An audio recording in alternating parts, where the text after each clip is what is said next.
Hello and welcome to this look back at round 5 of the WEC, the most difficult race to date this season, the Grand Prix of Wales. And as you will see, the world's very best enduro riders suffered greatly. And with 3 rounds remaining, the championship has never been as tight as it was at the end of the Welsh round. Giovanni Sala will tell us what is the best way to ride on the particularly slippery grass, and because we're in Great Britain, we'll meet up with the privateer British squads.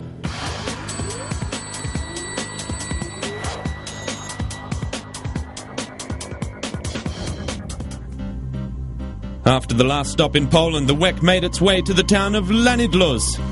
And it's 3,000 inhabitants with the mandatory pub on every street corner. But all the same, the town's historic centre as charming as you like.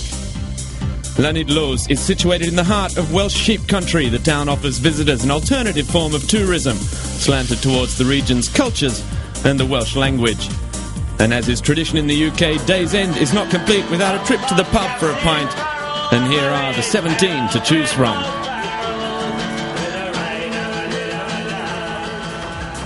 The last time Great Britain hosted the WEC was in 1999.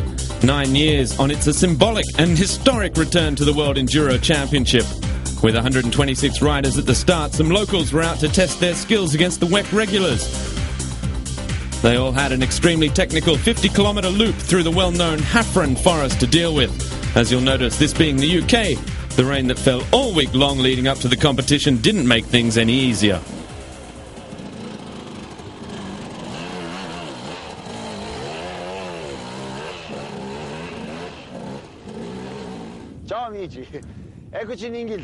Joe Sala welcomes us to Wales, which is completely different from the sand last time out in Poland. Here it's mud and grass.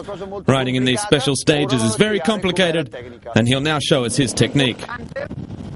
What's important with grass is not to ride too aggressively. If you do, you'll lose stability and commit this sort of error.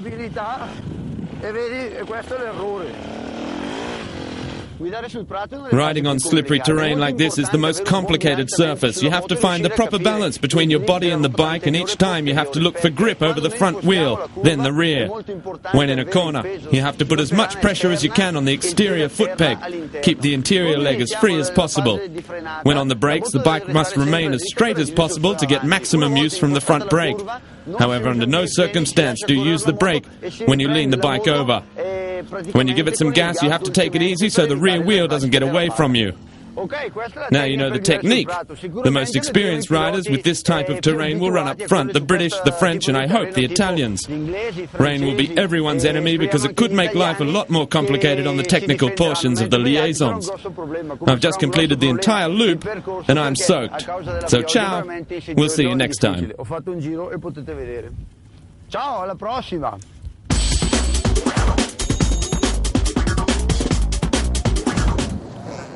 The Enduro 2 riders had the honour of heading out first, 2 by 2 every 60 seconds, in the order of the championship standings.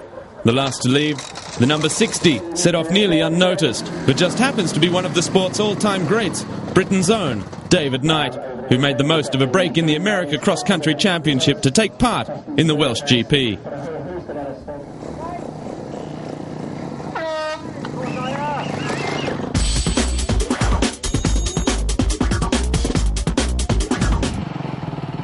Among the many British riders trying their luck in the E1 class is trial specialist Jarvis.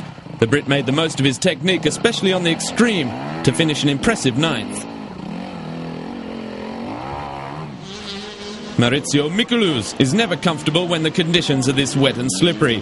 The Italian finished 8th behind teammate Cristobal Guerrero in 7th. The Spaniard was a staggering 2 minutes 49 seconds adrift of the class leaders. He too prefers the drier terrain of southern Europe.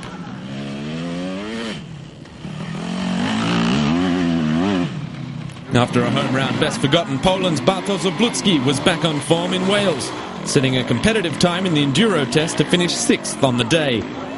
Tom Sager spent a great part of the day flirting with a podium result in posting one of the best times in the category on the extreme test. But the Englishman, 5th on the day, let up on the last lap. In fact, it was a question of team orders from the KTM factory squad, in which team leader Ivan Cervantes was allowed to finish ahead. Not really at ease on this type of surface, the Spaniard salvaged valuable points in finishing 4th, right behind championship rival Mika Ahola. You'd think this kind of terrain would be ideal for the Finn, but he lost a full minute on the day's second time sector when his bike took on quite a bit of water, resulting in a carburetor problem. Ahola did, though, manage to finish third.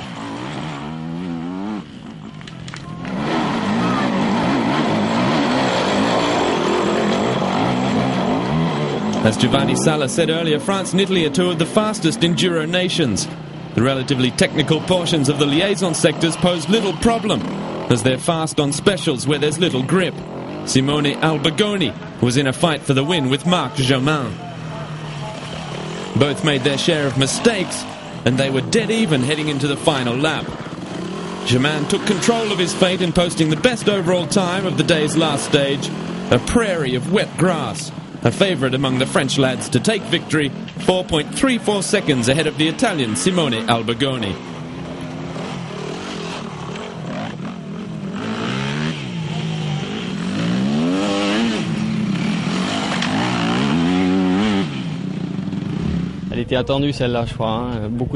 Well, I was waiting for this one. I worked a lot over the winter. The start of the season was laborious, even catastrophic. I used a different tactic. I didn't want to know what my times were just until the last special stage, and it seemed to work. This is a difficult enduro. It's a throwback to the old times, and I think tomorrow will be harder still.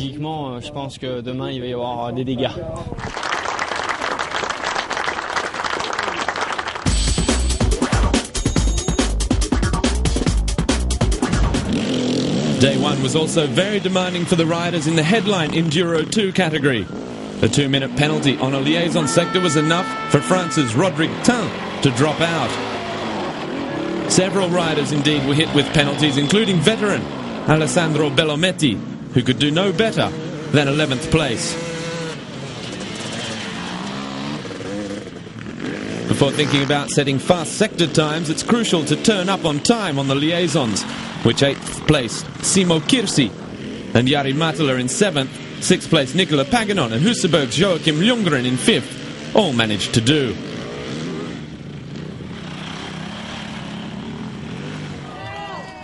Most of the championship's young guns had nothing for the experience and skill of a certain Paul Edmondson. These days he organises races but hasn't lost any of his world-class ability. Fast Eddie was 4th at the end of day one. Championship leader Johnny Aubert didn't have one of his better days. The UFO Yamaha star doesn't perhaps have enough experience with these conditions. He also made the wrong choice in the type of foam interlining with the front wheel and could only manage third best in E2. David Knight finished runner-up. 2 seasons in the US haven't derailed the giant from the Isle of Man when it comes to racing on slick and slippery terrain. I had some good tests. I beat Juha in a few tests, so that's a good thing. And you know, the bike, it's not ideal. It's different to what I've been using in the US. So yeah, I just tried to have fun and get in slowly. And to finish second, it's, you know, I was hoping for the top 3, and to beat Johnny, it's good for Juha. In fact, Knight's participation was actually quite important. In finishing ahead of Aubert, he positioned himself between the 2 championship contenders, providing class winner Juha Salminen with 2 extra points. Besting Knight by 46 seconds and relegating Aubert to 3rd by more than 2 minutes, the Finn was in a class of his own. Salminen took part in a round of